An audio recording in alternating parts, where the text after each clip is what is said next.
आपसे मैं कहूँ प्लांट फिजियोलॉजी, जिसमें आपके 7-8 टॉपिक है वो कंप्लीट करा रहा हूँ।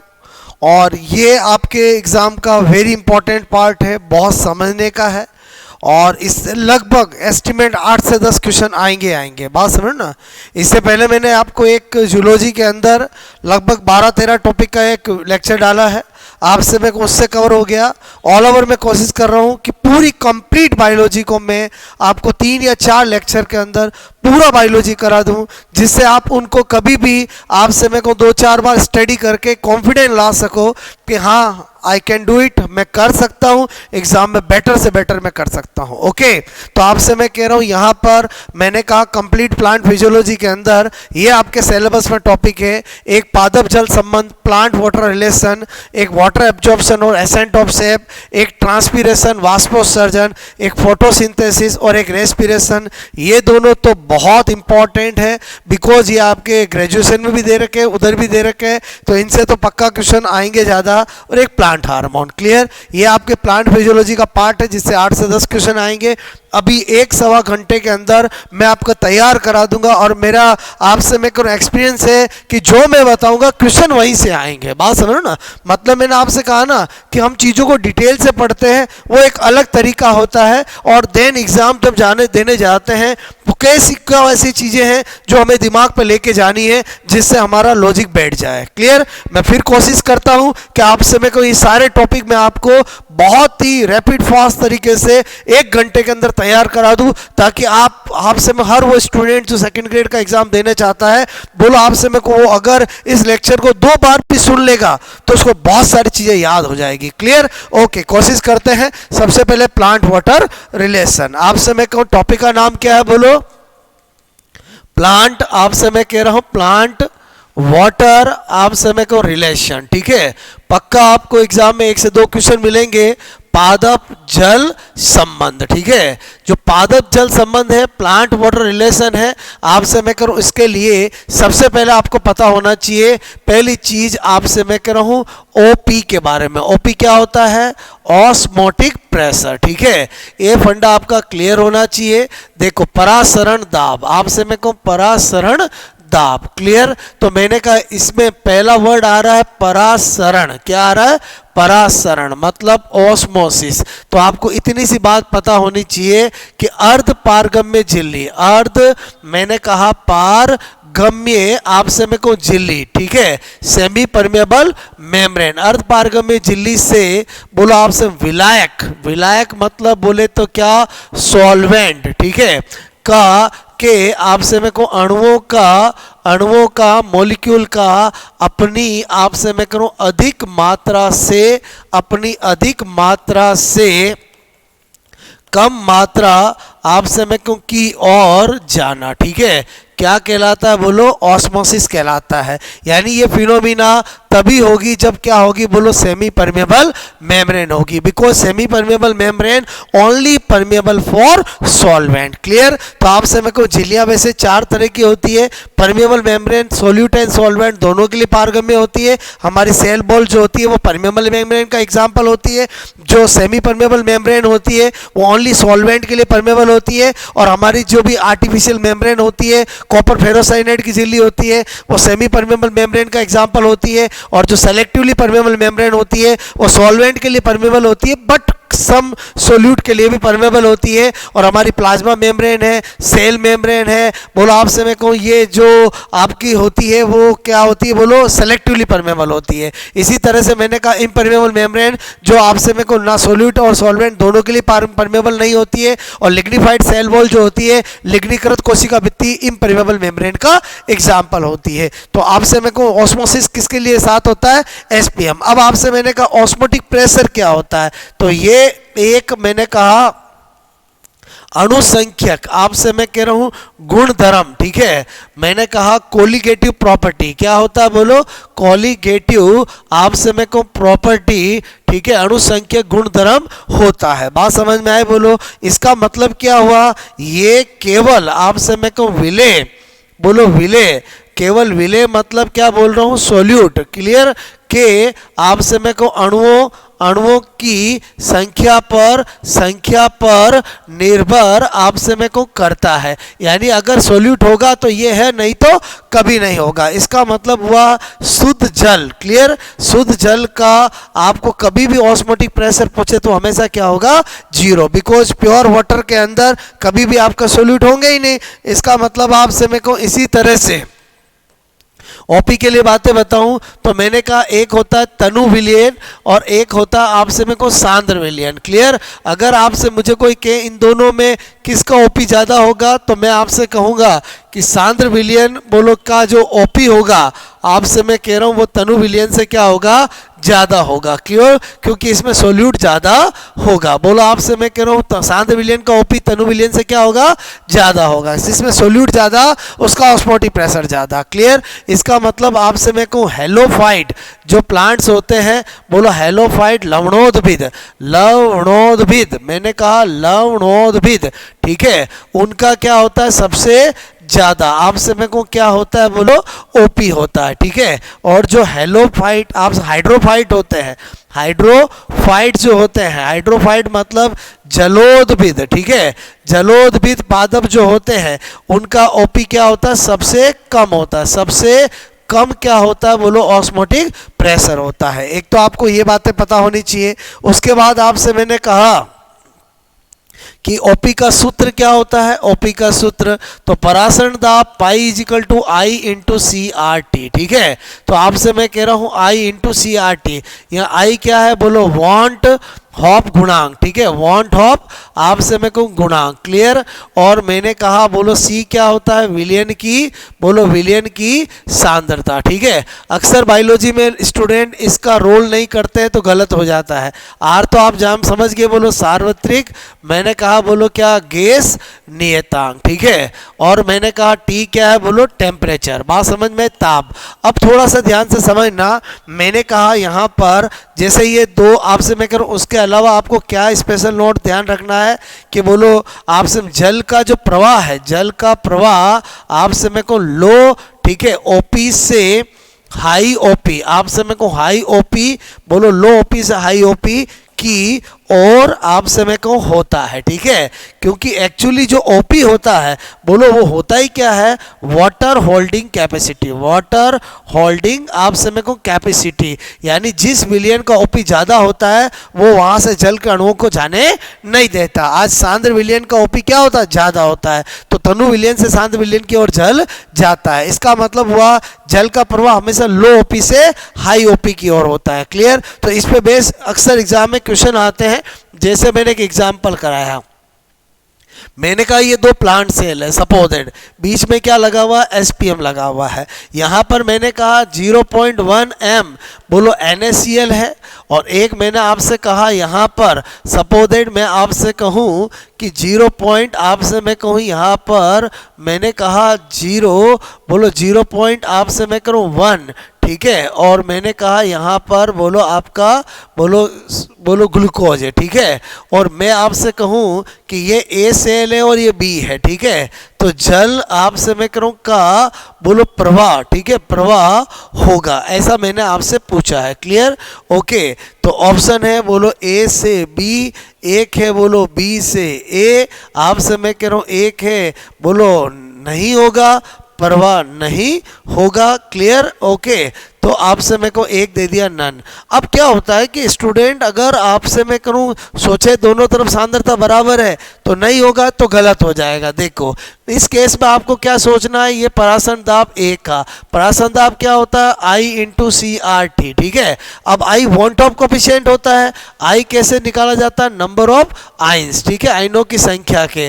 तो मैंने कहा NaCl में आइन 2 है तो आई कितना रखूंगा? 2, और 0.1 सी आपका आर टी हो गया, तो ये क्या आया? बोलो 0.2 आर टी हुआ। और पराशरण दाब बी का करेंगे तो आपसे में जो टूटेगा नहीं तो उसका तो वॉन्ट ऑफ कोफिशिएंट क्या होगा? 1, तो 0.1 RT। तो अपन ने देखा कि इसका क्या हुआ 0.1 RT, तो इसका मतलब परासरण दाब ज़्यादा किसका हुआ, ए का। तो हमेशा जल का प्रवाह तो लो IP से हाई IP होता है, तो बोलो क्या हो जाएगा, B से A की ओर हो जाएगा। बात समझ में आई? बोलो थोड़ा I का हमेशा ध्यान रखना है। ये मैंने किसके बारे में बताया, परासरण दाब के बारे में। क्लियर? ऐसा ही एक वाटर रिलेशन के अंदर DPD होता है। DPD मतलब आप समझते हो, बोलो डिफ्यूजन प्रेशर डेफिसिट, ठीक है, विसरण दाब न्यूनता, विसरण आप समय को दाब न्यूनता, ठीक है, मतलब डिफ्यूजन आप समय को डिफ्यूजन बोलो प्रेशर आप समय को डेफिसिट, ठीक है। और इसी को हम क्या बोलते हैं, बोलो आप समय करो DPD का ही दूसरा नाम होता है सक्शन प्रेशर। क्या होता है, बोलो सक्शन प्रेशर, ठीक है। सक्शन प्रेशर मतलब चूषण दाब। क्या होता है, बोलो चूषण दाब। क्लियर? इसी को बोलते हैं आप समय करो एब्जॉर्प्शन पोटेंशियल, एब्जॉर्प्शन पोटेंशियल, ठीक है। एब्जॉर्प्शन पोटेंशियल मतलब अवशोषण विभव भी इसी को बोलते हैं। बोलो इसी को क्या बोलते हैं, अवशोषण विभव। ओके, और इसमें आपको क्या ध्यान रखना है कि एक्चुअली इसका मतलब ही क्या होता है, वाटर डिमांड। क्या होता है, वाटर डिमांड। क्लियर? क्या होता है, वाटर डिमांड। बात समझ में आए? बोलो। तो मेरे कहने का मतलब पहले आपको इतनी बात पता होना चाहिए, जल का प्रवाह अगर मैं कहूं तो क्या होगा, लो DPD से बोलो हाई, मैंने कहा DPD, ठीक है, लो DPD से हाई DPD होता है। क्लियर? उसके बाद मैंने आपसे कहा कि इसका एक सूत्र होता है। क्या सूत्र होता है, DPD is equal to OP minus TP। याद होना चाहिए, वेरी इंपॉर्टेंट। OP क्या होता है, ऑस्मोटिक आप समय को प्रेशर, ठीक है। और मैंने कहा TP क्या होता है, टर्गर प्रेशर। क्या होता है, बोलो टर्गर प्रेशर, ठीक है। स्फीत दाब आप समय को स्फीत, मैंने कहा बोलो स्फीत दाब होता है। क्लियर? और टर्गर प्रेशर क्या होता है, जब भी कोई सेल टर्जिड होती है, आप समय को सेल क्या होती है, टर्जिड होती है। क्लियर? तो आप समय को ये जो सेल की सेल वॉल है, बात समझ में आए? बोलो क्या है, सेल वॉल। तो जब भी सेल कोई टर्जिड होगी तो उसके आप से मैं कह रहा हूँ प्रोटोप्लाज्म द्वारा सेल वॉल पर बाहर की तरफ जो प्रेशर लगाया जाएगा उसको ही क्या कहते हैं, ट्रिगर प्रेशर, ठीक है। तो मैंने कहा ये ट्रिगर प्रेशर क्या होता है, बोलो मैंने कहा प्रेशर ऑफ आप से मैं कहूँ protoplasm, protoplasm on sale wall, on sale wall, ठीक है। बोलो जीव द्रव्य द्वारा कोशिका भित्ति पे लगाया गया दाब, इसकी दिशा क्या होती है, बोलो आउटसाइड। क्या होती है, आउटसाइड, बाहर की ओर होती है। क्लियर? वैल्यू की बात करें तो आपसे मैं कहूँ ध्यान से समझना मेरी बात को।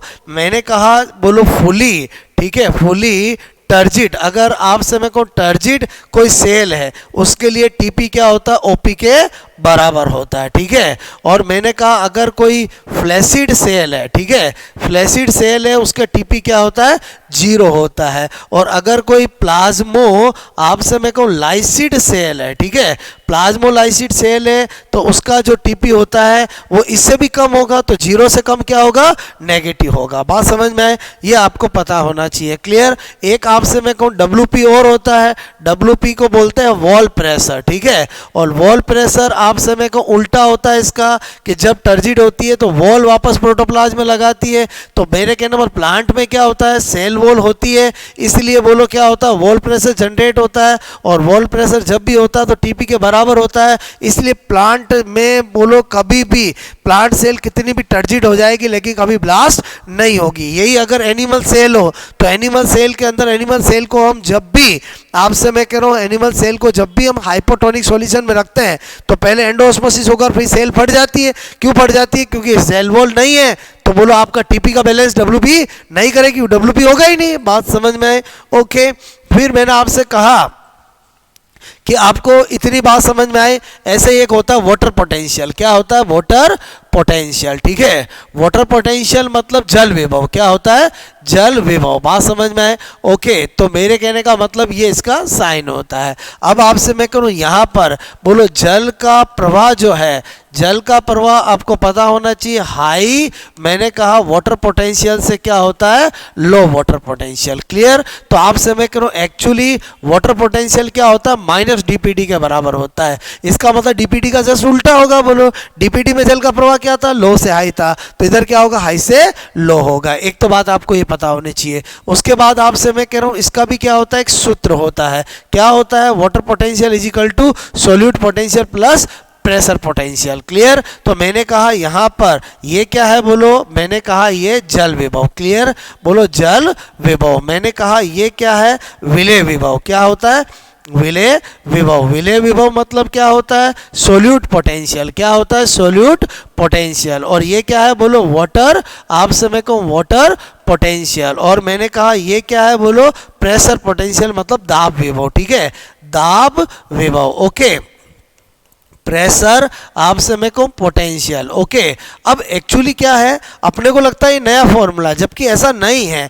एक्चुअली क्या होता है कि ये जो फॉर्मूला है हमारा D P D is equal to O P minus T P. ठीक है। तो आपसे मैं करूँ ये तो मैंने अभी बताया था किसके बराबर होता है, माइनस डी पी डी के। ये किसके बराबर होता है, माइनस ओ पी के। और ये किसके बराबर होता है, टी पी के। ठीक है। तो मेरे कहने का मतलब अगर मैं यहाँ पर इस पूरे को नेगेटिव से मल्टीप्लाई कर दूँ तो ये माइनस डीपीडी आ जाएगा, यहाँ माइनस ओपी आ जाएगा, यहाँ प्लस टीपी आ जाएगा। अब माइनस डीपीडी किसके बराबर होता है, आप कहोगे वाटर पोटेंशियल के। माइनस ओपी किसके बराबर होता है, सॉलिड पोटेंशियल के। और टीपी किसके बराबर होता है, प्रेशर पोटेंशियल के। तो आपसे इसी से हमने क्या किया, ये फॉर्मूला जनरेट किया। आई होप मेरी बात समझ में आई होगी। तो मेरे कहने का मतलब पहला जो टॉपिक है हमारा प्लांट वाटर रिलेशन, एक्चुअली उसमें तीन चीजें आपको क्लियर होनी चाहिए, ओपी, डीपीडी और वाटर पोटेंशियल। ये तीनों फंडे क्लियर है, जल का प्रवाह कब किसके अनुसार कैसे होता है, तो आपका काम हो जाएगा। क्लियर। उसके बाद आ जाता हूं मैं आपको नेक्स्ट, मैंने कहा बोलो वाटर, बोलो एब्जॉर्प्शन। ठीक है, वाटर एब्जॉर्प्शन एंड आपसे मैं कहूँ एसेंट। ठीक है, ऑफ आपसे मैं कहूँ सैप। ठीक है। बोलो मैंने कहा जल अवशोषण और रसारोहण। जल मैंने कहा अवशोषण। ठीक है। एंड आपसे मैं कह रहा हूं क्या बता रहा हूं, रसारोहण। ओके। तो मैंने कहा इसमें क्या ध्यान रखना है, तो मैंने कहा वाटर एब्जॉर्प्शन की बात करते हैं। वाटर एब्जॉर्प्शन में मोटा मोटा आपको क्या पता होना चाहिए, सबसे पहली बात यह है, बोलो आपसे मैं कहूँ प्लांट, बोलो की रूट्स, आपसे मैं कह रहा हूं कि रूट टिप्स। ठीक है, रूट टिप्स आपसे मैं कह रहा हूं से होता है। ठीक है, से होता है। और अंदर बात करें तो मैंने कहा जब रूट टिप्स की बात करते हैं, बहुत समझ में आए बोलो, तो मेरे कहने का मतलब रूट टिप्स की जब स्ट्रक्चर की बात करते हैं तो उसमें क्या होता है, तीन जोन होता है। बोलो आपसे मैं कह रहा हूं क्या आते जोन, एक होता है मेरिस्टेमेटिक जोन। कौन सा होता है, मेरिस्टेमेटिक जोन। ओके। एक होता है इलोंगेशन जोन, इलोंगेशन जोन। ठीक है। और आपसे मैं कह रहा हूं एक होता है आपका मैचुरेशन जोन। ठीक है, मैचुरेशन जोन। आपसे मैं कह रहा हूं, मेरे कहने का मतलब है एक विभज्यो उत्तक क्षेत्र, विभज्यो उत्तकी आपसे मैं कह रहा हूं क्षेत्र। ठीक है। और एक मैंने कहा क्या होता है, दीर्घीकरण, बोलो दीर्घीकरण क्षेत्र। ठीक है। और एक मैंने आपसे कहा कौन सा होता है, बोलो परिपक्वन क्षेत्र। ये मैं किसकी इंटरनल स्ट्रक्चर बता रहा हूँ, रूट टिप्स की बता रहा हूँ। तो तीन क्षेत्र होते हैं, तो जो तीसरा क्षेत्र होता है उसी पे क्या लगे होते हैं, रूट हेयर लगे होते हैं। क्या लगे होते हैं, रूट हेयर। और आपसे मैं को यही से वाटर एब्जॉर्प्शन होता है। इसका मतलब रूट टिप्स में भी कौन से जोन वाटर एब्जॉर्प्शन करता है, बोलो आपसे मैं को ओनली, बोलो आपसे मैं को दिस, मैंने कहा पार्ट, बोलो किस में भाग लेता है, वाटर आपसे मैं को एब्जॉर्प्शन में। ठीक है। ओके। और रूट हेयर भी आपसे मैं कौन सा वाटर एब्जॉर्प्शन करते हैं, कैपिलरी वाटर। मैंने कहा रूट हेयर केवल आपसे मैं कहूँ केशिकीय जल। ठीक है, केशिकीय जल आपसे मैं कहूँ, मैंने कहा बोलो कैपिलरी, आपसे कैपिलरी वाटर। ठीक है, केशिकीय जल को ही बोलो को ही क्या करते हैं, बोलो अवशोषित, आपसे मैं कहूँ अवशोषित करते हैं। ठीक है। तो यहीं पर आपको तीन वर्ड पता होना चाहिए, एक होता है होलार्ड। ठीक है, एक होता है केसार्ड। क्लियर। और एक होता है इकार्ड। एक क्या होता है, बोलो इकार्ड होता है। क्लियर। तो मेरे कहने का मतलब जो केसार्ड होता है, बोलो उसका तो मतलब हो गया, बोलो क्या, कैपिलरी वाटर आपसे मैं कह रहा हूं। और मैंने कहा जो इकार्ड होता है वो आपसे मैं को, इकार्ड का मतलब क्या हुआ, बोलो आपसे मैं करूं अदर वाटर, ठीक है, अदर वाटर कैपिलरी को छोड़कर, बात समझ में आए। और होलार्ड का मतलब क्या होगा, सॉइल आप समय को में उपस्थित समस्त जल, ठीक है, समस्त जल। ओके, तो आपको ध्यान रखना है थोड़ा केसाड़ का मतलब क्या होता है। उसके बाद आपसे मैं कह रहा हूँ, मैंने कहा बोलो पाथवे, आपसे मैं कह रहा हूँ, ठीक है, of water absorption, water absorption, ठीक है। वाटर एब्जॉर्प्शन के दो पाथवे होते हैं, एक होता है एपोप्लास, एक होता है सिम्प्लास। एक होता है एपोप्लास, बोलो आपसे मैं कह रहा हूँ, एक होता है सिम्प्लास, ठीक है। एपोप्लास होता है वो नॉन लिविंग पाथवे होता है, क्या होता है बोलो, नॉन आपसे मैं कहूँ लिविंग पाथवे, ठीक है, नॉन लिविंग क्या होता है, पाथवे होता है। जबकि सिम्प्लास्ट होता है वो क्या होता है बोलो, लिविंग पाथवे होता है, क्या होता है, लिविंग पाथवे होता है, ठीक है। यानी मेरे कहने का मतलब है कि आपसे मैं कह रहा हूँ जीवित मार्ग, और इसका मतलब होता है कि बोलो वाया, मैंने कहा सेल टू सेल, क्लियर। और इसका मीनिंग होता है बोलो वाया आपसे मैं कह रहा हूँ इंटर, मैंने कहा सेलुलर स्पेस, ठीक है। ये अंतर कोशिकीय स्थानों से होकर जाना और कोशिका से होकर जाना।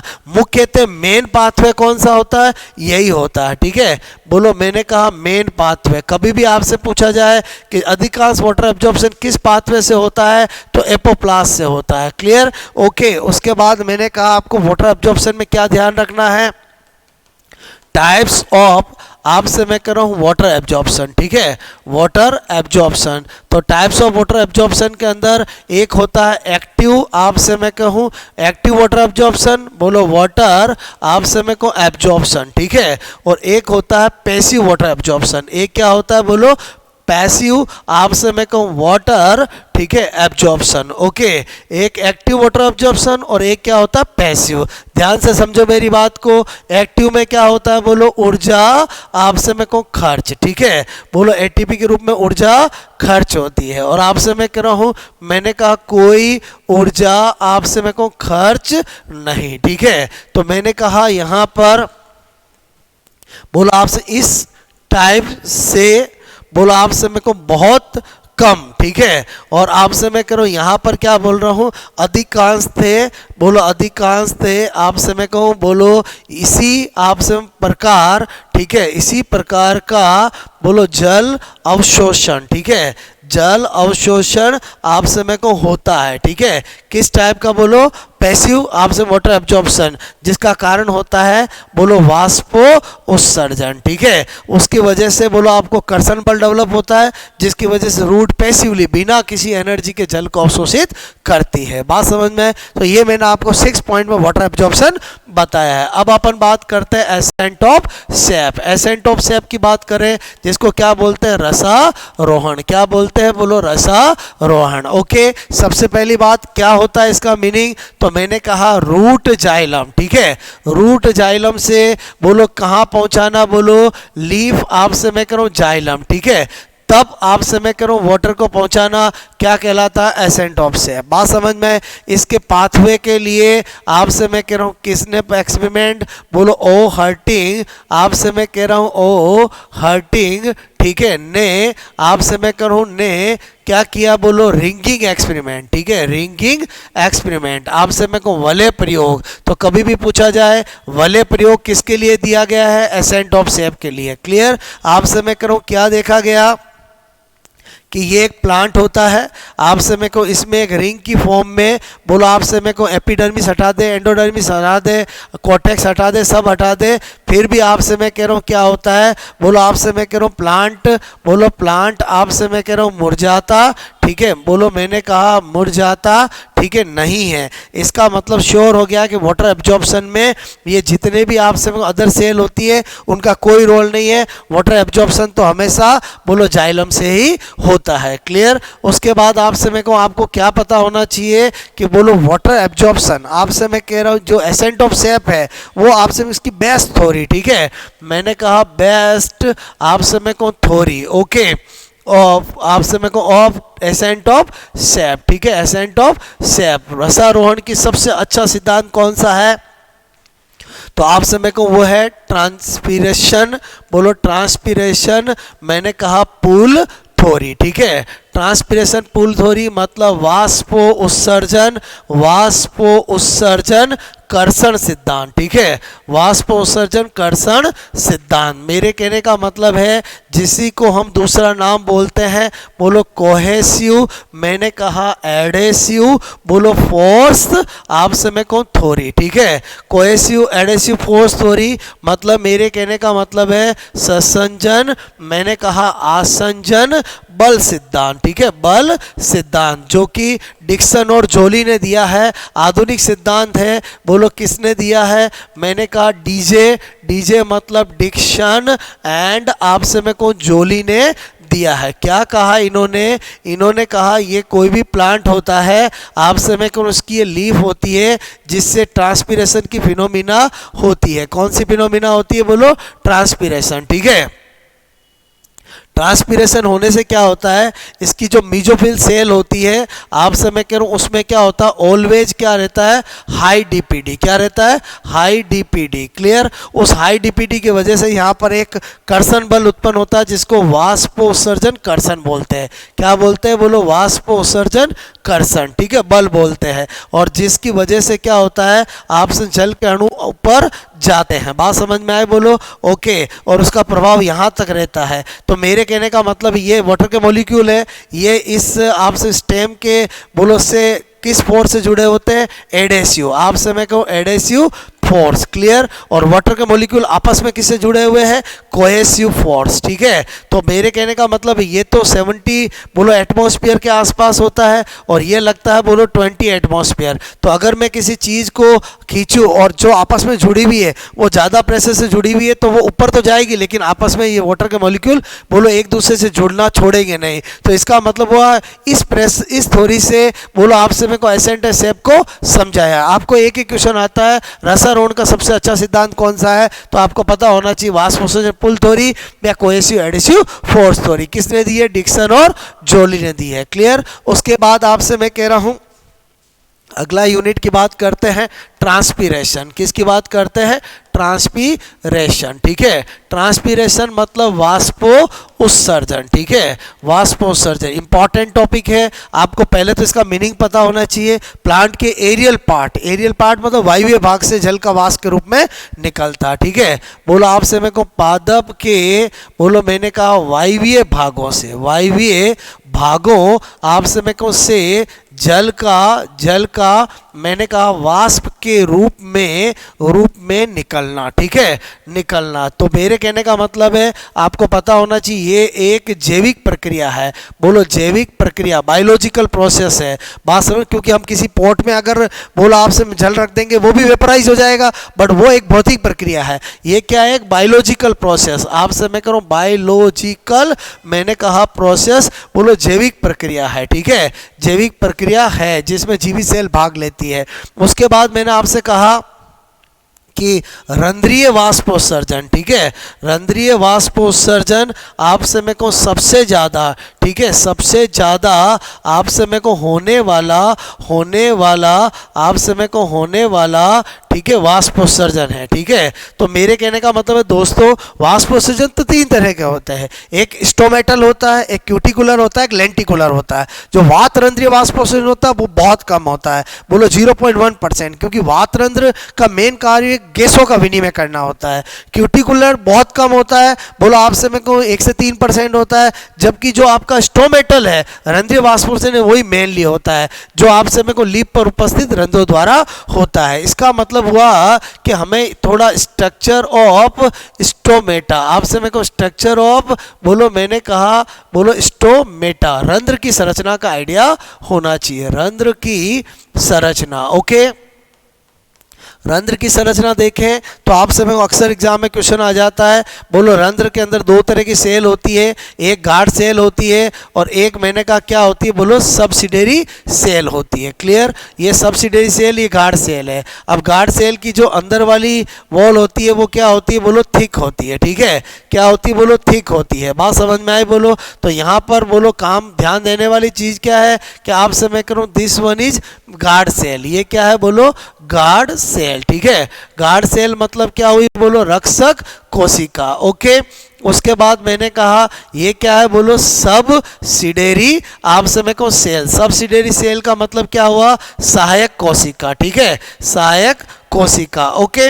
अब गार्ड सेल के अंदर क्या होता है, ये होती है आउटर वॉल, ठीक है। आउटर वॉल आप समय को बाह्य भित्ति, ठीक है, बाह्य भित्ति। और बाह्य भित्ति जो होती है वो आपको पता होना चाहिए, थिन होती है एंड नॉन इलास्टिक होती है। क्या होती है, नॉन इलास्टिक। मतलब मेरे कहने का मतलब है पतली आप समय को तथा अप्रत्याश होती है। क्या होती है, अप्रत्याश, क्लियर। और जबकि आप समय को जो ये होती है जिसको हम बोलते हैं इनर वॉल, ठीक है, आंतरिक भित्ति, क्या बोलते हैं, बोलो आंतरिक भित्ति, ठीक है। और वो क्या होती है, बोलो आपसे मैं करूं ध्यान देना, थिक होती है आप समय को एंड इलास्टिक होती है, ठीक है। तो आप समय को एक तो मोटी होती है, बोलो क्या होती है, मोटी, और एक क्या होती है, बोलो प्रत्याश। बात समझ में आई, बोलो। तो एक तो आपको ये पता होना चाहिए, उसके अलावा ट्रांसपीरेशन में क्या पता होना चाहिए, तो मैंने कहा बेस थ्योरी, ठीक है। तो रंध्र के खुलने और बंद होने की बेस थ्योरी होती है के प्लस आप समय को इनफ्लक्स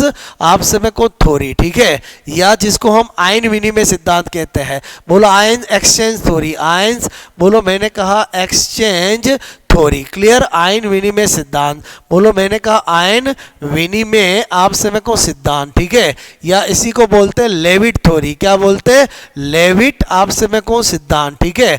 और ये सबसे बेस्ट थ्योरी है, आधुनिक सिद्धांत है, जो आप समय को कहता है कि जब आप समय को इन डे, ठीक है, और आप समय को इन नाइट, ठीक है।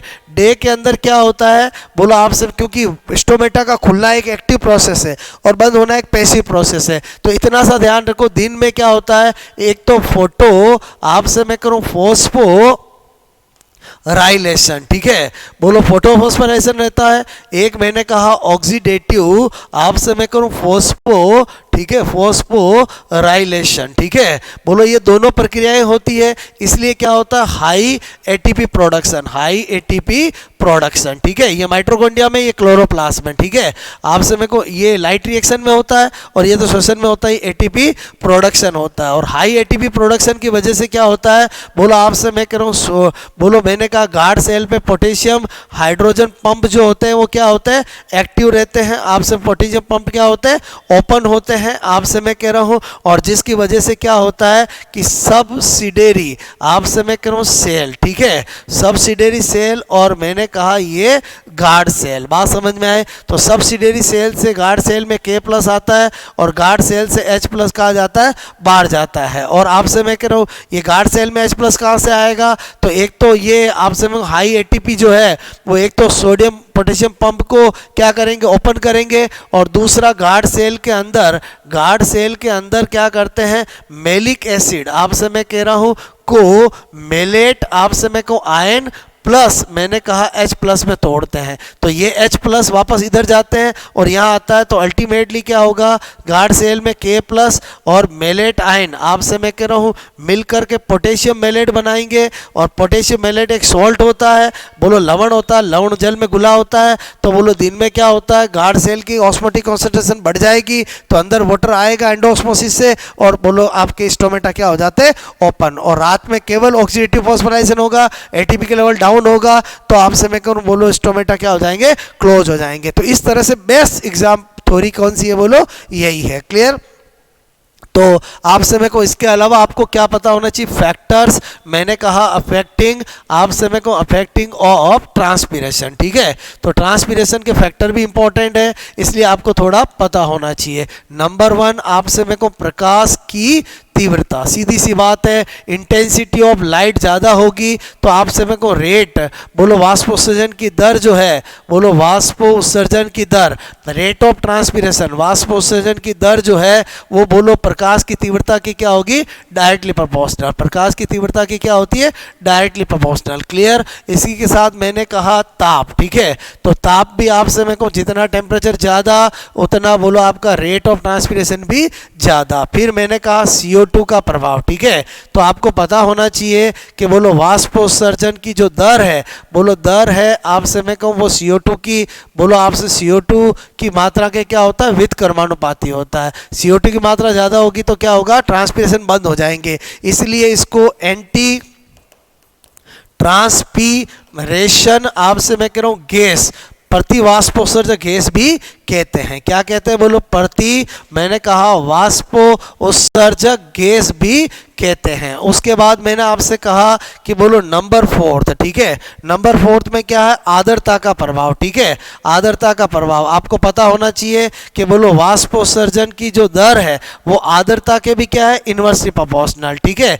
जितनी वातावरण में आर्द्रता ज़्यादा होगी उतना ही वाष्पोत्सर्जन क्या होगा, कम होगा। बात समझ में आई, बोलो। इसी तरह से मैंने आपसे कहा कि एक और है, वो है आपसे मैं कह रहा हूँ हवा का प्रभाव, ठीक है। बोलो हवा का प्रभाव, आपसे मैं कह रहा हूँ हवा का प्रभाव। देखो ये ग्राफ बना रहा हूँ, यहाँ पर रेट ऑफ ट्रांसपिरेशन और यहाँ पर वेलोसिटी ऑफ आपसे मैं को वाइंड बता रहा हूँ, ठीक है। तो आप क्या देखते हो, आपसे मैं को ये ग्राफ मुझे क्या बताता है कि हवा का वेग बढ़ने पर ट्रांसपिरेशन बढ़ेगा क्योंकि आर्द्रता घटेगी, ड्राइनेस आएगी। लेकिन हवा जब आंधी का रूप ले लेगी तो ट्रांसपिरेशन बिल्कुल डाउन हो जाएगा। तो इसका जो वैज्ञानिक कारण है वो क्या है कि आपसे मैं कहूँ बोलो हवा के बहुत तेज, आपसे मैं कहूँ बहुत तेज, ठीक है, बहुत तेज होने पर क्या होता है, प्लांट एक तरफ स्ट्रेस में आ जाएगा और उसमें तनाव हार्मोन एस बेसिक एसिड, ठीक है। बोलो मैंने कहा एस बेसिक आपसे मैं कहूँ हार्मोन, ठीक है। हार्मोन का क्या होगा, स्त्रावण, और एस बेसिक हार्मोन आपसे का स्त्रावण होगा, ये एंटी ट्रांसपिरेशन हार्मोन होता है। एंटी ट्रांसपिरेशन आपसे मैं को हार्मोन होता है और इसका स्त्रावण होते ही ये दिन में ही क्या कर देता है, बोलो स्टोमेटा को क्या कर देता है, क्लोज कर देता है। तो आपसे मैं कहूँ रेट ऑफ ट्रांसपिरेशन क्या हो जाती है, बिल्कुल डिक्रीज हो जाती है। क्लियर। तो इस तरह से मैंने आपको दोस्तों ट्रांसपिरेशन भी समझा दिया। नेक्स्ट हमारा लेते हैं वेरी इंपॉर्टेंट आपसे मैं कहूँ फोटोसिंथेसिस, ठीक है। फोटोसिंथेसिस बहुत इंपॉर्टेंट है, अच्छे से समझना। 15-20 मिनट के अंदर पूरा फोटोसिंथेसिस करवा दूंगा और कंप्लीट अच्छी तरह से। सबसे पहले तो इसकी आपसे पहला पॉइंट अभिक्रिया आपको पता होना चाहिए, 6CO2 बोलो 12H2O, आपसे मैं करूँ C6H12O6, आपसे मैं करूँ 6O2, क्लियर। और मैंने कहा 6H2O, ये फोटोसिंथेसिस की नई अभिक्रिया है। ये क्या है, बोलो न्यू रिएक्शन है, क्लियर। यहाँ पर सनलाइट की प्रेजेंस और यहाँ पर बोलो क्लोरोफिल वर्णक, ठीक है। तो आपसे मैं कहूँ एक तो ये अभिक्रिया पता होनी चाहिए। इसको देखते हैं तो हमें पता चलता है कि फोटोसिंथेसिस जो होता है, एक तो आपसे मैं करूँ एनाबोलिक प्रोसेस है, एनाबोलिक प्रोसेस, ठीक है। मतलब इसमें निर्माणकारी प्रक्रिया है, भोजन का निर्माण होता है, निर्माणकारी बोला आपसे मैं को अभिक्रिया। दूसरा मैंने कहा इसमें सनलाइट की प्रेजेंस चाहिए, तो मतलब एंडोथर्मिक आपसे मैं कहूँ प्रोसेस है, ठीक है। एंडोथर्मिक प्रोसेस है, मतलब इसमें उष्मा आपसे मैं कहूँ शोषी, ठीक है। हमेशा उष्मा की जरूरत होती है, उष्मा शोषी प्रक्रिया अभिक्रिया है। बात समझ में आए, बोलो ओके। उसके बाद तीसरी बात क्या पता होना चाहिए, site of photosynthesis. Site of photosynthesis सब जानते हैं कहाँ पर होता है, ये बोलो क्लोरोप्लास्ट में होता है। क्लोरोप्लास्ट मतलब हरित लवक में होता है, क्लियर। ओके, इतनी आपको बात समझ में आनी चाहिए। उसके बाद आपसे मैं कह रहा हूँ, मैंने कहा नंबर 4 टाइप्स, ठीक है, ऑफ आपसे मैं कहूँ फोटोसिंथेसिस, आपसे मैं कहूँ फोटोसिंथेसिस बोलो फोटोसिंथेसिस रिएक्शन, ठीक है। तो दो तरह की रिएक्शन होती है, एक मैंने कहा लाइट रिएक्शन, बोलो एक क्या होती है, बोलो डार्क रिएक्शन, ठीक है। एक लाइट रिएक्शन और एक क्या होती है, बोलो डार्क रिएक्शन, ठीक है। तो मेरे कहने का मतलब है सबसे पहले लाइट रिएक्शन। लाइट रिएक्शन का देखें तो लाइट रिएक्शन आपसे मैं कहूँ कहाँ होती है, सबसे पहले पता होना चाहिए, बोलो ग्रेना, ठीक है।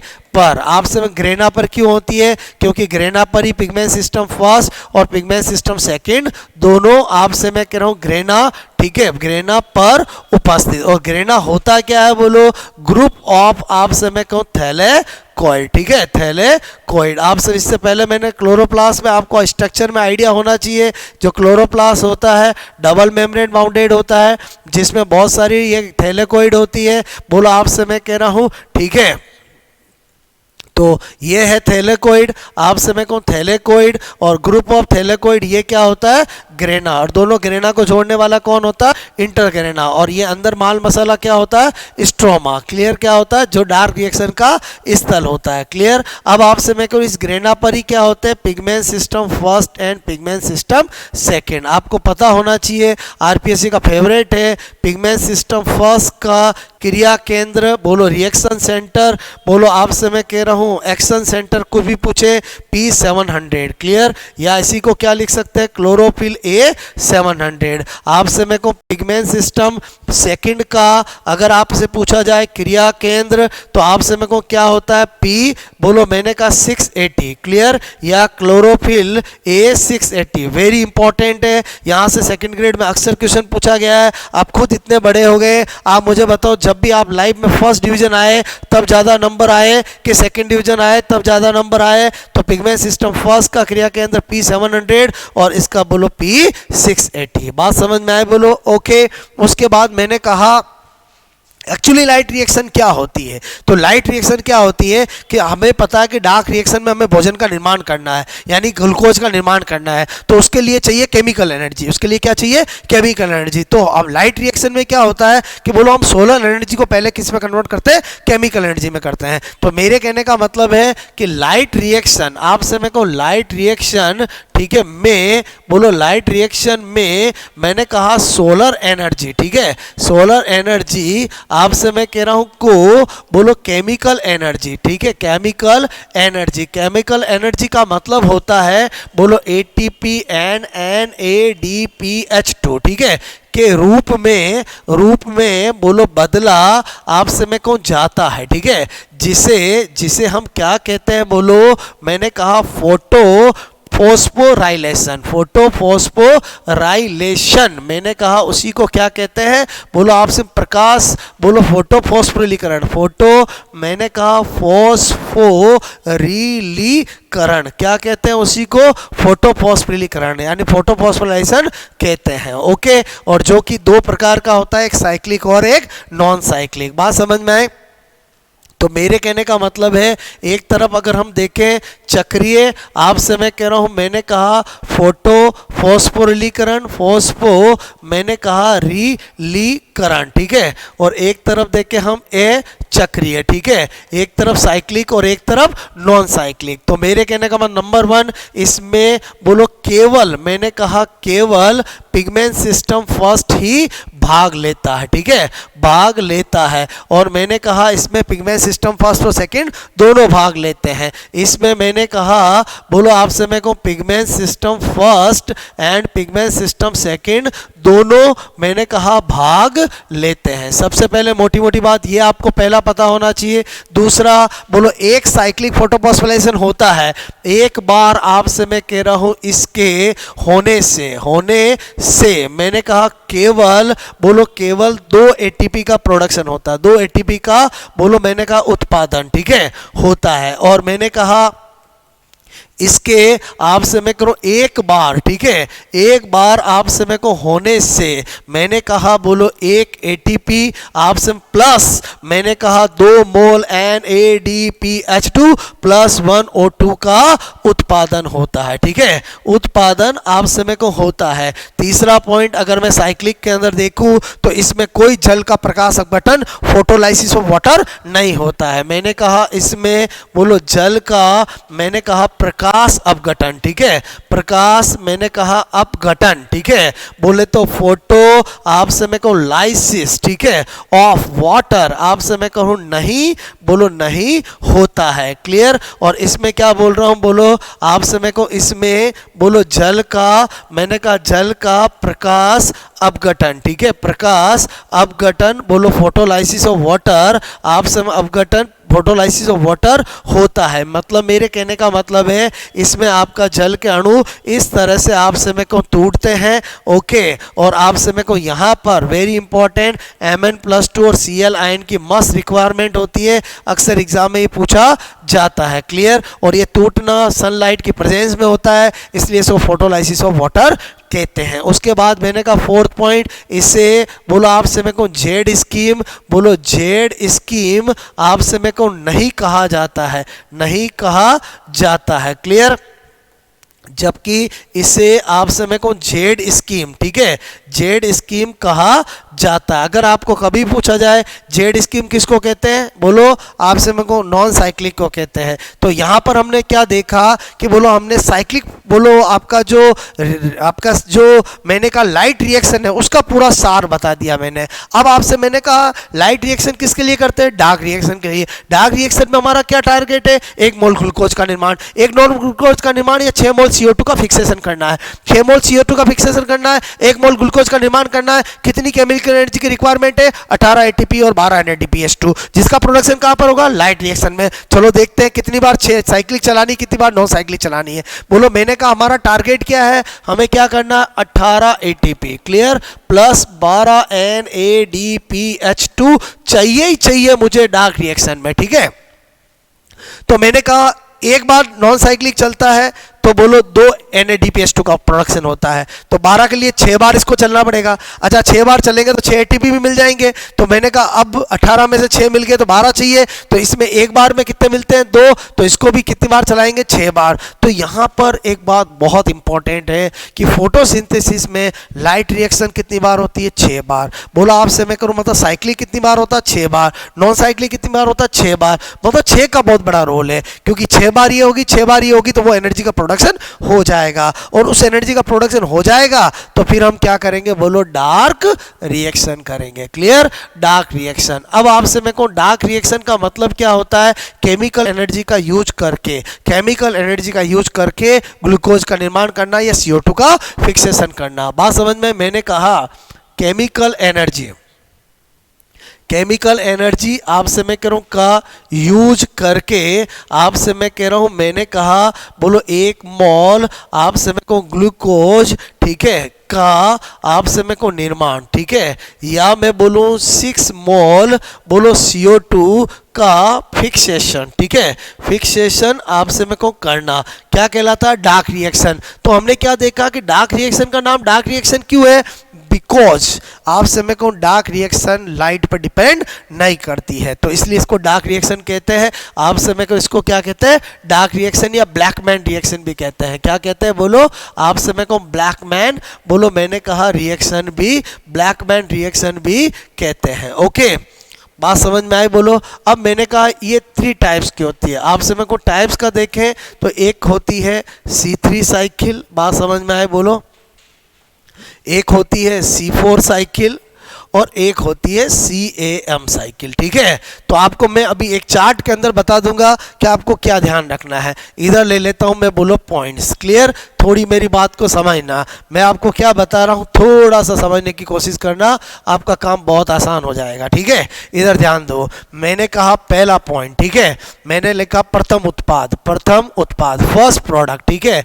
तो C3 साइकिल आपको पता है, इसी को क्या कहते हैं, केल्विन साइकिल कहते हैं। क्या कहते हैं, केल्विन साइकिल, ये तो पता होना चाहिए। इसी को क्या बोलते हैं, हेड्स एंड, बोलो हेड्स एंड स्लैक साइकिल, ठीक है, हेड्स एंड स्लैक साइकिल भी कहते हैं। क्लियर, और ये तो जानते हो क्रेसुलेशियन एसिड मेटाबॉलिज्म साइकिल। आपसे मैं कह रहा हूं, मैंने कहा क्रेसुलेशियन, बोलो मैंने कहा लेशियन, बोलो एसिड मेटा आपसे मैं को बॉलिज्म, बोलो साइकिल, ठीक है। क्रेसुलेशियन मैंने कहा क्रेसुलेशियन आपसे मैं को एसिड मेटाबॉलिज्म साइकिल। क्लियर, प्रथम उत्पाद इसका होता है PGA, फॉस्फोग्लिसरिक एसिड, जो कितने कार्बन वाला होता है, 3 कार्बन वाला, इसलिए साइकिल का नाम क्या है, C3 साइकिल। मैंने कहने का मतलब है इसका पहला उत्पाद क्या होता, ऑक्जेलो एसिटिक एसिड, कितने कार्बन वाला होता, 4 कार्बन वाला, इसलिए साइकिल का नाम क्या है, C4 साइकिल। इसका भी प्रथम उत्पाद क्या होता, ऑक्जेलो एसिटिक एसिड। क्लियर, आपसे मैं कह रहा हूं, उसके बाद मैंने कहा नंबर 2, नंबर 2 आपसे मैं कह रहा हूं यहां पर, बोलो मैंने कहा क्रैंज एनाटोमी, ठीक है, एनाटोमी, ये आपसे इसमें क्या होती है, एब्सेंट होती है, किसमें, बोलो इसमें, आपसे मैं कहूँ C3 प्लांट में, ठीक है, ये इसमें क्या होती है, उपस्थित, इसमें क्या होती एब्सेंट। तो क्रांज एनाटोमी एक्चुअली होती क्या है? C4 प्लांट में आपसे मैं कह रहा हूं, मैंने कहा मीजोफिल सेल्स, ठीक है, एंड बोलो बंडल शीथ, आपसे मैं करूं बंडल शीथ सेल, आपसे मैं करूं में अलग अलग प्रकार के, बोलो प्रकार के, मैंने कहा क्लोरोप्लास्ट, ठीक है, क्लोरोप्लास्ट, आपसे मैं कह रहा हूं क्लोरोप्लास्ट, ठीक है, का होना क्या कहलाता है? बोलो क्रांज एनाटोमी। बात समझ में आए? उसके बाद नंबर 3 देखें, आपसे मैं कह रहा हूं, यहां पर मैंने लिखा प्रकाश श्वसन, ठीक है, प्रकाश श्वसन लिखूं या मैं आपसे कहूं C2 चक्र लिखूं, एक ही बात है। ये बोलो केवल C3 प्लांट का करेक्टर है, इन दोनों में बिल्कुल नहीं होता है। क्लियर? एग्जाम में आपको ऐसा ही पूछेंगे। उसके बाद आपसे मैं कहूं नंबर, बोलो मैं 4 की बात करूं, आपसे मैं करूं और अंतर की बात करूं, तो और अंतर को समझना, मैंने कहा यहां पर 4 पॉइंट की बात करूं, बोलो मैंने कहा केमिकल एनर्जी, ठीक है, रिक्वायर्ड केमिकल एनर्जी। तो C3 साइकिल के अंदर बोलो मैंने कहा 18 ATP चाहिए और 12 NADPH2 चाहिए, लेकिन इनके अंदर क्या होता है? बोलो 1 मोल ग्लूकोज या 6 मोल CO2 के बोलो आपसे फिक्सेशन के लिए 30 ATP चाहिए, प्लस मैंने कहा बोलो 12 NADPH2 चाहिए। क्लियर? और इसमें भी क्या चाहिए? 30 ATP चाहिए और प्लस 12 क्या चाहिए? NADP, बोलो आपसे मेरे को NADPH2 चाहिए। क्लियर? उसके बाद 5th पॉइंट मैंने कहा CO2 का स्थिरीकरण, ठीक है, बोलो स्थिरीकरण, मैंने कहा इसमें क्या होता है? एक बार होता है। क्लियर? बोलो क्या होता है? बोलो एक बार। इसमें कितनी बार होता है? 2 बार, एक बाह्य और एक आंतरिक। इसमें भी कितनी बार होता है? 2 बार। क्लियर? कितनी बार होता है? 2 बार। इसमें आपसे मैं कहूँ एक आंतरिक और एक बाह्य, इसमें बोलो आपसे एक आंतरिक और एक बाह्य, इसमें 2 अलग अलग समय पर, अलग अलग आपसे मैं कहूँ समय पर, ठीक है, और इसमें बोलेंगे अलग अलग स्थान पर, अलग अलग स्थान पर। बात समझ में आए? उसके बाद मैंने कहा नंबर 6 क्या पता होना चाहिए कि जो C3 आपसे मैं कहूँ साइकिल होती है, ठीक है, C3 साइकिल होती है, आपसे मैं कहूँ ये C4 साइकिल है और ये मैंने कहा CAM साइकिल है। अंतर बता रहा था मैं आपको, मैंने कहा आपको यहाँ पर नंबर 6, ठीक है, मैंने कहा वातावरणीय CO2 का स्थिरीकरण, ठीक है, स्त्री आपसे मैं कहूँ करंट फिक्सेशन, इसमें कौन सा एंजाइम करता है? रुबिस्को एंजाइम करता है। कौन? रुबिस्को आपसे मैं कहूँ एंजाइम द्वारा, ठीक है, किसके द्वारा होता है? रुबिस्को एंजाइम द्वारा होता है। इसमें PEPCO, ठीक है, PEPCO एंजाइम द्वारा, ठीक है, एंजाइम द्वारा क्या बोलते हैं? फोस्फो, मैंने कहा इनॉल, बोलो आपसे मैं कहूँ पायरुवेट, बोलो फॉस्फोइनॉल, मैंने कहा पायरुवेट कार्बोक्सिलेज एंजाइम, कार्बोक्सिलेज आपसे मैं कहूँ एंजाइम द्वारा। क्लियर? और इसमें भी PEPCO द्वारा। क्लियर? तो आपसे मैं कह रहा हूँ मैंने आपको कंप्लीट स्टडी करा दिया है। इसका मतलब हुआ, बोलो आपसे मैं कहूँ प्लांट की बात करूँ, जिनमें C3 साइकिल होती है उन्हें क्या बोलते हैं? C3 प्लांट बोलते हैं। जिनमें ये होती है उनको क्या बोलते हैं? C4 प्लांट बोलते हैं। और C3 प्लांट जो होते हैं वो जनरली क्या होते हैं? डाइकोट होते हैं। C4 प्लांट होते हैं वो जनरली क्या होते हैं? मोनोकोट होते हैं। क्लियर? बोलो आपसे मैं कह रहा हूँ मोनोकोट। एक्चुअली सबसे पहले बोलो आपसे गन्ना जो था उसी के अंदर बोलो डार्क रिएक्शन में पहला प्रोडक्ट ऑक्सैलोएसिटिक एसिड होता है, ये देखा गया था। क्लियर? उसके बाद आपसे मैं कह रहा हूँ ये तो सकुलेंट आपसे मैं कहूँ जीरो फाइट, ठीक है, बोलो मैंने कहा जीरो फाइट, आपसे मैं कह रहा हूँ जीरो फाइट, यानी मांसल मरुदभिद होते हैं कैक्टस वगैरह, उनमें ये आपसे मैं को होती है मांसल मरुदभिद। ठीक है, तो आपको मैंने कंप्लीट आपसे मेरे को फोटोसिंथेसिस स्टडी करा दिया है।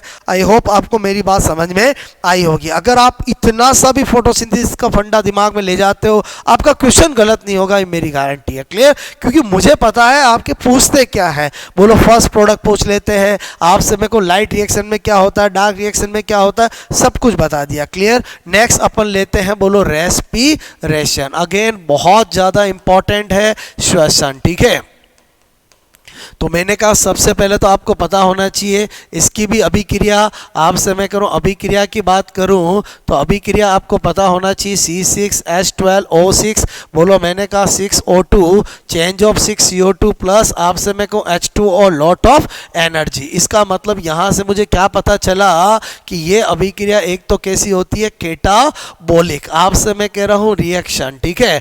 एंड क्या होती है बोलो, आपसे मैं कहूँ श्वसन कैसा होता है, एक्सोथर्मिक, आपसे मैं कहूँ प्रोसेस होता है, कैसा होता है, एक्सोथर्मिक प्रोसेस, ऊर्जा उत्पन्न होती है। तीसरी बात आपको पता होना चाहिए, टाइप्स के अंदर एक होता है आपसे मैं कह रहा हूँ वायवीय और एक होता है अवायवीय। एक होता है वायवीय श्वसन, बोलो आपसे टाइप्स ऑफ रेस्पिरेशन की बात कर रहा हूँ, टाइप्स ऑफ रेस्पिरेशन, ठीक है। एक होता है वायवीय और एक होता है बोलो आपसे मैं कह रहा हूँ क्या होता है, अवायवीय, ठीक है।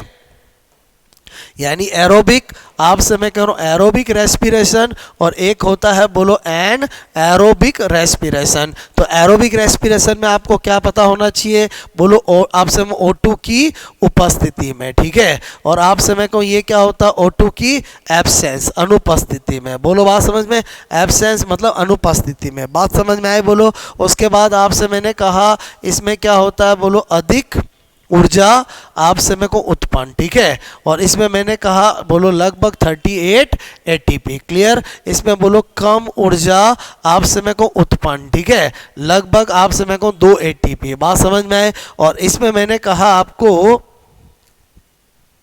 जो वायवीय होता है, आपसे मैं कहूँ वायवीय के अंदर बोलो मैंने कहा लाश उत्पाद, ठीक है, एंड प्रोडक्ट, लाश आपसे मैं कहूँ प्रोडक्ट जो होता है वो क्या होता है, तो आपसे मैं कहूँ CO2 और H2 होता है, क्लियर। और इसके अंदर अगर हम लास्ट प्रोडक्ट की बात करें, बोलो लास्ट प्रोडक्ट की बात करें एनएरोबिक में, तो मैंने कहा एनिमल के अंदर पूछे तो लैक्टिक एसिड होता है, क्या होता है, लैक्टिक एसिड होता है। और अगर प्लांट में पूछे तो मैंने कहा आपको क्या होता है, एथिल एल्कोहल C2H5OH और मैंने कहा CO2 होता है, क्लियर। तो आपसे मैं कहूँ ये आपको जनरली पता होना चाहिए। उसके बाद आपसे मैं कह रहा हूँ एक्चुअली हम वायवीय ही पढ़ते हैं, तो मैंने कहा स्टेप्स, ठीक है, ऑफ एरोबिक रेस्पिरेशन, ठीक है। एरोबिक रेस्पिरेशन वायवीय श्वसन के पद आपको पता होना चाहिए, वेरी वेरी इंपॉर्टेंट। एक होता है ग्लाइकोलाइसिस, ठीक है, ग्लाइकोलाइसिस बोलो, एक होता है लिंक रिएक्शन, क्या होता है बोलो, लिंक रिएक्शन, और एक होता है मैंने कहा क्रेब साइकिल, ठीक है। तो आपसे मैं कह रहा हूँ तीनों बहुत इंपॉर्टेंट है। पहली बात करता हूं मैं बोलो ग्लाइकोलाइसिस की, ठीक है। ग्लाइकोलाइसिस में जो बातें एग्जाम में पूछ सकते हैं वो सारी बता रहा हूँ। सबसे पहला मैंने कहा खोजकर्ता, ठीक है। तो खोजकर्ता आपको पता होना चाहिए, बोलो आपसे मैं कह रहा हूँ मैंने कहा एम डन, ठीक है, आपसे मैं को एम डन, बोलो आपसे मेयरहॉफ, आपसे मैं कहूँ मेयरहॉफ एंड परनास, ठीक है। इसीलिए इसको EMP आपसे मैं कह रहा हूँ क्या बोलते हैं, EMP पाथवे भी बोलते हैं। इसका मतलब इसका दूसरा नाम क्या हो जाएगा बोलो, दूसरा नाम ग्लाइकोलाइसिस का क्या होता है, EMP पाथवे, ठीक है, अक्सर एग्जाम में पूछा जाता है। उसके बाद आपको पता होना चाहिए ग्लाइकोलाइसिस वायवीय और अवायवीय दोनों का क्या है, कॉमन स्टेप। मैंने कहा कॉमन स्टेप बिटवीन, बोलो आपसे मैं कह रहा हूँ एरोबिक, बोलो एरोबिक, आपसे मैं कह रहा हूँ एंड, मैंने कहा बोलो एरोबिक एंड एन एरोबिक, ठीक है, एन एरोबिक रेस्पिरेशन। वायवीय और अवायवीय श्वसन का क्या है, कॉमन स्टेप है, दोनों में होता है। सबसे ज़्यादा सेकंड ग्रेड में ये पूछा गया है, क्लियर। उसके बाद अपन बात करें ग्लाइकोलाइसिस की, तो इसमें आपसे मैं कहूँ कुल, मैंने कहा कुल, बोलो मैं आपसे कुल 10 रेखीय अभिक्रियाएं, कितनी लीनियर रिएक्शन होती है, 10 रेखीय अभिक्रियाएं होती है। इसमें आपसे मैं कह रहा हूं कुल, मैंने कहा कुल 9 एंजाइम काम आते हैं, 9 एंजाइम बोलो मैंने कहा काम में आते हैं। इसका मतलब एक अभिक्रिया कैसी होगी बोलो, आपसे मैं को बोलो नॉन एंजाइमेटिक।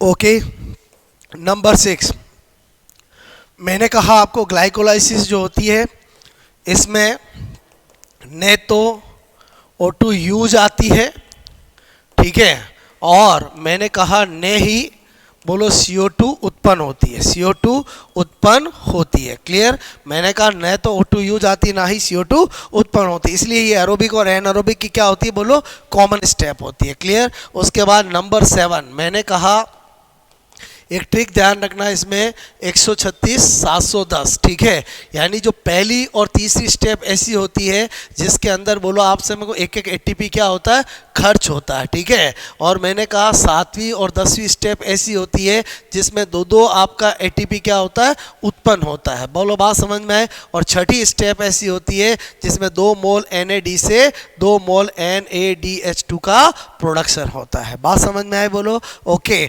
आपसे मैं कह रहा हूँ, मैंने आपको पूरा ग्लाइकोलाइसिस बताया है। एक पॉइंट और ध्यान रखो, ग्लाइकोलाइसिस में होता क्या है, C6H12O6 आपसे मैं कह रहा हूँ ग्लूकोज जो है उसका आपसे मैं कह रहा हूँ, मैंने कहा 2 मोल पायरुविक एसिड जो कि 3 कार्बन वाला होता है, बोलो आपसे इसका निर्माण, यही ग्लाइकोलाइसिस का टारगेट होता है। तो ग्लाइकोलाइसिस में हमने देखा इधर भी कार्बन की संख्या 6 है, इधर भी 6 है, इसलिए कोई CO2 उत्पन्न होगी नहीं। और आपसे मैं कह रहा हूँ, मैंने कहा इसमें कोई O2 यूज आता नहीं है। क्लियर।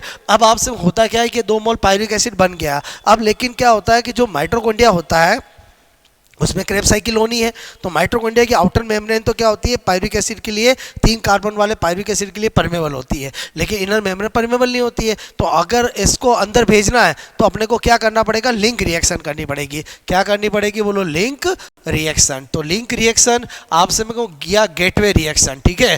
बोलो मैंने कहा gateway reaction. Clear. Link reaction, gateway reaction आपसे क्या होती है कि ये जो 2 मोल पायरुविक एसिड है 3 कार्बन वाला, उसको मैंने कहा 2 mole acetyl coenzyme, acetyl coenzyme A में बदलना, जो कितने कार्बन हो, 2 कार्बन, तो यहाँ पर डेफिनेटली 2 CO2 उत्पन्न होगी। कार्बन की बैलेंसिंग हमेशा आपकी खतरनाक होनी चाहिए। और मैंने कहा यहाँ पर ये जो मैंने आपको बताया है जिसको हम लिंक रिएक्शन बोल रहे हैं, हम क्या देखते हैं, इसमें पहली बार आपका CO2 उत्पन्न होता है और वो आपसे मैं कह रहा हूँ एरोबिक में हो रहा है, इसीलिए इसको आपसे मैं कह रहा हूँ, मैंने कहा ऑक्सीडेटिव, बोलो ऑक्सीडेटिव डीकार्बोक्सिलेशन, डीकार्बोक्सिलेशन भी बोलो मैंने कहा कहते हैं। ये तीनों नाम लिंक रिएक्शन के हैं। और ये कहाँ होती है, इसकी साइट क्या होती है, तो मैंने कहा पेरी, बोलो mitochondrial space, peri mitochondrial space में होती है। क्लियर।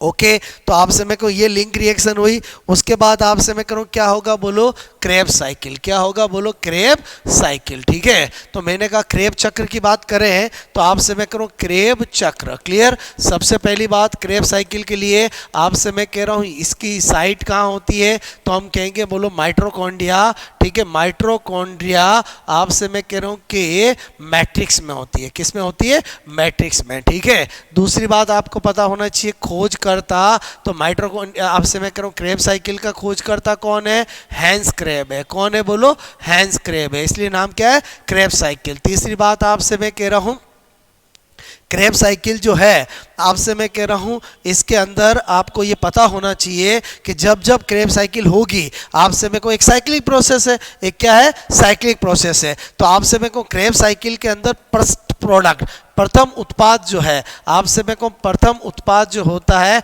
वो सिट्रिक एसिड होता है। कौन होता है, सिट्रिक एसिड। क्लियर। बोलो आपसे मैं कहूँ, इसलिए इसको क्या कहते हैं, सिट्रिक एसिड साइकिल भी कहते हैं। क्या कहते हैं, बोलो मैंने कहा सिट्रिक एसिड साइकिल भी इसको कहते हैं। अब सिट्रिक एसिड की स्ट्रक्चर देखें तो आपसे मैं करूँ ये सिट्रिक एसिड होता है, बोलो ये सिट्रिक एसिड होता है। तो हमें क्या पता चला कि बोलो सिट्रिक एसिड की स्ट्रक्चर बनाए तो हमें पता चला कि सिट्रिक एसिड जो होता है उसमें तो बोलो 1, 2 और 3 क्या होते हैं, बोलो कार्बोक्सिलिक एसिड होते हैं। इसलिए मैंने कहा इसे बोलो आप क्रेब साइकिल को TCA, बोलो TCA साइकिल आपसे मैं कह रहा हूँ बी कहते हैं, ठीक है। बोलो बिकॉज सिट्रिक एसिड ही क्या है, बोलो ट्राई, बोलो मैंने कहा कार्बोक्सिलिक एसिड, ठीक है। तो 3 कार्बोक्सिलिक एसिड होते हैं तो इसलिए इसको TCA भी कहते हैं। तो क्रेब साइकिल को बोलो आपसे मैं कहूँ सिट्रिक एसिड साइकिल भी कहते हैं, TCA भी कहते हैं। क्लियर। उसके बाद आपको क्या पता होना चाहिए, मैंने कहा नंबर 4। क्लियर।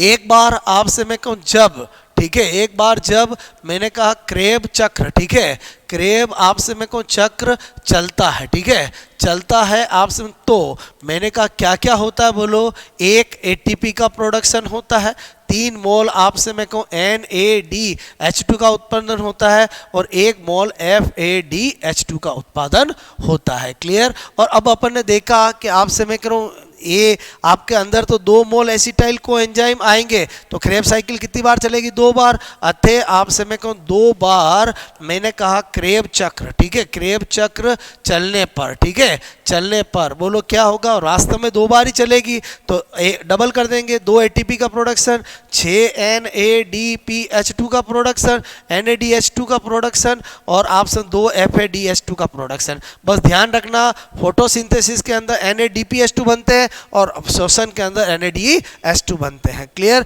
तो आपसे मैं को ये आपको मेरी बात समझ में आई होगी। क्लियर? अब आपसे मैं कह रहा हूँ आपको क्या बात ध्यान रखनी है, स्पेशल नोट। आपसे मेरे को स्पेशल नोट क्या, आपको मैंने कहा कि बोलो आपसे मेरे को एक होता है इलेक्ट्रॉन ट्रांसपोर्ट सिस्टम। क्या होता है बोलो इलेक्ट्रॉन, मैंने कहा बोलो इलेक्ट्रॉन, बोलो आपसे मैं करूँ इलेक्ट्रॉन ट्रांसपोर्ट सिस्टम। ठीक है, और इलेक्ट्रॉन ट्रांसपोर्ट सिस्टम कहाँ होता है बोलो, क्रिस्टी पे होता है। कहाँ होता है, क्रिस्टी। आपसे क्रिस्टी माइटोकॉन्ड्रिया के इनर मेम्ब्रेन के इनर फोल्ड को कहते हैं। और आपसे मैं कह रहा हूँ यहाँ पर आपको पता होना चाहिए कि बोलो आपसे मैं कह रहा हूँ 1 mole NADH2 is equal to 3 ATP और 1 मोल आपसे मेरे को FADH2 से 2 ATP प्राप्त होते हैं। बोलो आपसे किसके द्वारा, बोलो इलेक्ट्रॉन ट्रांसपोर्ट सिस्टम के द्वारा। क्लियर? तो आपसे मैं कह रहा हूँ आपको पता होना चाहिए कि 1 मोल NADH2 कितने ATP के बराबर होता है, 3 ATP के द्वारा। 1 मोल FADH2 कितने ATP के बराबर होता है, 2 ATP के द्वारा। आपको मेरी बात समझ में आई होगी। क्लियर? तो आपसे मैं कह रहा हूँ यहाँ पर मैं क्या बताना चाह रहा हूँ, मेरी बात समझे। ऐसे आपको पता होना चाहिए एक पीटर आपसे मैं कह रहा हूँ मीचेली, ठीक है, एक साइंटिस्ट था जिसने केमी ऑस्मोटिक थ्योरी दी थी। केमी मैंने कहा ऑस्मोटिक थ्योरी, क्या दी थी बोलो, केमी ऑस्मोटिक थ्योरी दी थी। और उसने कहा था कि माइटोकॉन्ड्रिया के अंदर इस तरह से ऑक्सीसोम लगे होते हैं। क्लियर? ऑक्सीसोम आपसे मैं कहूँ ये बोलो बेस होता है। क्लियर? और बेस को क्या बोलते हैं, F0 पार्टिकल बोलते हैं। क्या बोलते हैं, F0 पार्टिकल। ये क्या होता है, स्टाल्क व्रंत होता है। और ये क्या होता है, हेड होता है। और हेड को क्या बोलते हैं, F1 आपसे में को पार्टिकल बोलते हैं। क्लियर? तो आपसे में इन्होंने कहना था कि यहाँ पर बोलो ये बेस H+ के लिए क्या होता है, परमेबल। और यहाँ पर आपसे में को ATP सिंथेटेज एंजाइम होता है जो इस H+ से क्या होता है, सक्रिय होता है। और यहाँ पर बोलो ADP से ATP का निर्माण होता है। ये माइटोकॉन्ड्रिया में होता है, इसलिए माइटोकॉन्ड्रिया को पावर हाउस ऑफ सेल कहते हैं। क्लियर? अब आपने देखा दोस्तों मैंने आपको पूरा वायवीय श्वसन बता दिया। वायवीय श्वसन के अंदर एक और फंडा है जिसका नाम है RQ। ठीक है, श्वसन गुणांक। बहुत सी बार इससे भी क्वेश्चन आ जाता है, तो आपको पता होना चाहिए कि श्वसन गुणांक RQ क्या होता है, बोलो आउटपुट आपसे मैं कहूँ अपॉन इनपुट। ठीक है, तो आपको पता होना चाहिए आउटपुट क्या होता है, mole of CO2 divide by mole of O2। Clear? तो मैंने आपसे कहा कि ये होता है। अब RQ की वैल्यू अलग अलग सबस्ट्रेट पे डिपेंड करती है। मैंने कहा वैल्यू, ठीक है, वैल्यू आपसे मैं कहूँ वैल्यू ऑफ RQ। क्लियर? मैंने कहा नंबर 1 कार्बोहाइड्रेट। ठीक है, कार्बोहाइड्रेट के लिए जनरली क्या होती है, RQ की वैल्यू क्या होती है, 1 होती है। मैंने कहा फैट का पूछे तो RQ की वैल्यू 0.7 होती है। आपसे मैंने कहा प्रोटीन का पूछे तो प्रोटीन के लिए मैंने कहा RQ की वैल्यू 0.8 से 0.9 होती है। क्लियर? थोड़ा सा इन दोनों की क्या होती है, लेस देन 1 होती है। फैट छोटा वर्ड है तो थोड़ी कम है, प्रोटीन की उससे थोड़ी ज़्यादा है। और मैंने कहा ऑर्गेनिक एसिड का पूछे तो ऑर्गेनिक एसिड का RQ जो होता है वो 1 से ज़्यादा होता है। इतना आपको पता है, आपका काम हो जाएगा। आई होप मेरी बात समझ में आई होगी। उसके बाद हमारा लास्ट है प्लांट हार्मोन। ठीक है, मैंने कहा प्लांट हार्मोन आपसे में एक होता है ऑक्सीन, एक होता है मैंने कहा जिब्रेलिन, बोलो जिब्रेलिन। आपसे में कहूँ एक होता है साइटोकाइनिन, बोलो साइटोकाइनिन। आपसे में कहूँ साइटोकाइनिन। और एक मैंने कहा बोलो इथाइलिन, बोलो क्या होता है, इथाइलिन। और एक होता है बोलो एस्बेसिक एसिड। ठीक है, बोलो क्या होता है, बोलो मैंने कहा बोलो एस्बेसिक अम्ल। ठीक है, एस्बेसिक आपसे में कहूँ एसिड, एस्बेसिक एसिड। ठीक है, एस्बेसिक एसिड। क्लियर? इधर ध्यान दो, ये चारों तो क्या होते हैं, ग्रोथ प्रमोटर होते हैं। और ये एक अकेला क्या होता है, बोलो ग्रोथ मैंने कहा क्या होता है, इनहिबिटर। क्या होता है, ग्रोथ इनहिबिटर होता है। क्या होता है, इनहिबिटर होता है, वृद्धि निरोधक होता है। उसके बाद आपको मैं क्या बता रहा हूं, समझो। आपको मेन चीज क्या पता होना चाहिए, ऑक्सीन। आपसे मैं को इंडोल एसिटिक एसिड एक बोलो, आपसे मैं कह रहा हूँ यहाँ पर मैंने कहा एक तो पता होना चाहिए नेचुरल। ठीक है, और एक पता होना चाहिए आर्टिफिशियल। एग्जाम में क्वेश्चन वहीं से आते हैं, आर्टिफिशियल। तो मेरे कहने का मतलब है इंडोल एसिटिक एसिड तो नेचुरल हो गया, बाकी आपसे मैं कहूँ 24, मैंने कहा 24D है, बोलो आपसे मैं कह रहा हूँ, मैंने कहा NAD है, बोलो IBA है, इंडोल ब्यूटेरिक एसिड है, बोलो आपसे मैं कहूँ 245T है, 245T है, ये सब के सब आर्टिफिशियल है, क्लियर। और इंडोल एसिटिक एसिड क्या है, नेचुरल है। ऑक्सिन आपसे मैं कहूँ जो प्लांट हार्मोन होता है उसका मेन काम होता है आपसे मैं कहूँ एपिकल डोमिनेंसी, ठीक है। सीड्स प्रमुखता, आपसे मैं कहूँ सीड्स प्रमुखता, ठीक है, प्रमुखता मतलब आपसे मैं करूँ प्रमुखता, एपिकल डोमिनेंसी, ठीक है, उसको करना। ओके, जिब्रेलिन आपसे मैं कह रहा हूँ जिब्रेला कवक, ठीक है, से प्राप्त आपसे मैं कह रहा हूँ किया गया, ठीक है। और इसका मुख्य कार्य क्या होता है, ये आनुवांशिक बोनेपन को दूर करता है। आनुवांशिक बोलो आपसे मैं को बोनेपन, प्लांट के अंदर बोनेपन, ठीक है, को दूर करना, आपसे मैं दूर करना, ये इसका मेन कार्य है, ठीक है। साइटोकाइनिन आपसे मैं कह रहा हूँ आपको पता होना चाहिए कि साइटोकाइनिन आप जो है प्यूरिन आपसे मैं को नाइट्रोजन बेस से बोलो आप इसका रिलेशन है और इसका मुख्य कार्य है बोलो आपसे मैं को कोशिका विभाजन, ठीक है, में हेल्प, सेल डिवीजन, कोशिका विभाजन आपसे मैं कह रहा हूँ में हेल्प, क्लियर। और आपको मैं पहले ही बता चुका हूँ कि बोलो जब ऑक्सीजन आपसे मैं कह रहा हूँ ऑक्सीजन कम और साइटोकाइनिन बोलो सीके आपसे मैं कहूँ सीके ज़्यादा लेते हैं तो क्या होता है बोलो शूट इनिशिएशन होता है, क्या होता है, शूट इनिशिएशन, ठीक है। और जब ऑक्सीजन ज़्यादा और आपसे मैं कह रहा हूँ सीके कम लेते हैं तो आपका क्या होता है, रूट इनिशिएशन होता है, क्या होता है, रूट इनिशिएशन, ये हमेशा ध्यान रखना है, ठीक है। उसके बाद इथाइलिन आपको सबको पता होना चाहिए क्या होता है, गैसीय हार्मोन है, एक बात। दूसरी बात ये फलों को पकाने का कार्य कराता है। कार्य क्या है इसका बोलो, मुख्यतः फलों को आपसे मैं को पकाना, ठीक है, पकाना। छोटी छोटी बातें पता होनी चाहिए। साइटोकाइनिन रिचमंड लेक प्रभाव से संबंध रखता है, आपसे जिब्रेलिन अनुवांशिक बोनेपन को दूर करता है, क्लियर। और आपसे मैं कह रहा हूँ एस्बेसिक एसिड ग्रोथ इनिबिटर है, तो आपसे मैं को ये बोलो आपसे मैं को एस्बिएसिएशन भी करता है, बोलो मैंने कहा जीर्णता भी करता है, विलगन जीर्णता करता है, विलगन करता है, आपसे मैं को विलगन करता है, पत्तियों को बोलो गिराता भी है, बोलो गलाता भी है, ठीक है, यानी एसबीएसएन और आपसे मैं कह रहा हूँ दोनों कार्य करता है। ग्रोथ इनिबिटर होता है, एंटी ट्रांसपिरेशन प्रतिवाष्प उत्सर्जक हार्मोन होता है, प्रतिवाष्पो उत्सर्जक हार्मोन आपसे में को होता है, क्लियर। इसके आपको मैंने कहा, आपको मैंने पूरा प्लांट फिजियोलॉजी बोलो आपसे एक स्वास्थ्य रैपिड की तरह बताया है, क्लियर। ये आपका मेरा एक्सपीरियंस है जो मैंने आपको बताया है कि क्या आ सकता है, मतलब एक सुपरफिशियल इतना आपको पता होने से आप में कॉन्फिडेंस जरूर जनरेट होगा, स्पेशली फोटोसिंथेसिस और respiration, plant water relation, transpiration. आपसे में इसी तरह से दो वर्ड होते हैं, गट्टेशन होता है, एक ब्लीडिंग होता है, वर्बली डिस्कस कर लेता हूँ। गट्टेशन आपसे मैं करूँ प्लांट के अनइंजर्ड पार्ट से बोलो आपसे लिक्विड का निकलना। अर्ली मॉर्निंग जब भी हम कभी घूमने जाते हैं तो किसी प्लांट को टच करते हैं तो हमें थोड़ा गीला गीला फील होता है, वो गट्टेशन के कारण होता है। और ब्लीडिंग जो होता है, रस स्राव होता है प्लांट के कहीं बोलो आप इंजर्ड पार्ट से बोलो लिक्विड का निकलना, बोलो क्या कहलाता है, ब्लीडिंग कहलाता है। ब्लीडिंग यानी रस स्राव, गट्टेशन यानी बिंदु स्राव, दोनों का कारण पूछे तो हमेशा ध्यान रखना दोनों का कारण जो है वो आपका मैंने कहा रूट प्रेशर मूल दाब होता है, क्या होता है, मूल दाब होता है, क्लियर। आई थिंक मेरी बात समझ में आई होगी। जो गट्टेशन होता है वो आप वाटर स्टोमेटा हाइड्रोथोर्स के द्वारा होता है जो पत्तियों के केवल किनारों पे होता है, जबकि जो ट्रांसपीरेशन होता है वो आपसे मैं कह रहा हूँ आपके प्लांट पे सारे जो स्टोमेटा होते हैं उनके द्वारा होता है। जो आपका वाटर स्टोमेटा नॉर्मल स्टोमेटा से अलग होता है, वाटर स्टोमेटा हमेशा ओपन होते हैं बोलो जिनमें वाटर कैविटी भी होती है, वाटर आपसे मैं कह रहा हूँ, जबकि जो नॉर्मल स्टोमेटा होते हैं वो दिन में खुलते हैं और रात में बंद होते हैं, क्योंकि उनमें जो गार्ड सेल होती है वो आपसे में को कैसी होती है बोलो मूवेबल होती है, जबकि हाइड्रोथोर्स वाटर स्टोमेटा में क्या होती है, नॉन मूवेबल होती है। आई थिंक आपको मेरी बात समझ में आई होगी, क्लियर। तो दोस्तों आपसे मेरे को लगभग 1.5 घंटे के अंदर आप इन 7-8 यूनिट को तैयार कर सकते हो, 10 क्वेश्चन आएंगे, आप एक कॉन्फिडेंस जनरेट कर सकते हो। मेरा यही काम है कि आपसे मेरे को जो आपकी डिमांड है कि सर हमें ये मिल जाए तो हम बहुत आगे निकल सकते हैं, तो आपसे मैं कह रहा हूँ जो आपके कमेंट्स आते हैं उसी के अकॉर्डिंग मैं लेक्चर बना रहा हूँ और आपको ऑलमोस्ट मैंने 50% बायोलॉजी 55% बायोलॉजी का पार्ट मैंने आज करवा दिया है। इसको आप स्टडी कर लें और आप क्या चाहते हैं मुझे ज़रूर बताना। और आपको आई थिंक ये बहुत अच्छा लगा होगा। और आपसे मैं करूँ, मैंने कहा ना बेनिफिट किसके है, जो आपको लेक्चर स्टार्ट किया 5-7 मिनट देखकर बंद कर दिया उसको नहीं, जो पूरा 1.5 घंटे तक अच्छे से सुनेगा उसको एंड ऑफ रिजल्ट कॉन्फिडेंस आएगा कि हाँ ये अगर मैंने एग्जाम से बोलो एक दिन भी पहले अगर मैंने इसको 1.5 घंटे को देख लिया, मैंने सुन लिया, तो हाँ मैं ये सारे चैप्टर में अच्छे से कर पाऊंगा। बिकॉज मैं बताने का मतलब है मैं आपको एक बार सरफेस नजर से हर चीज डिस्कस कर रहा हूं।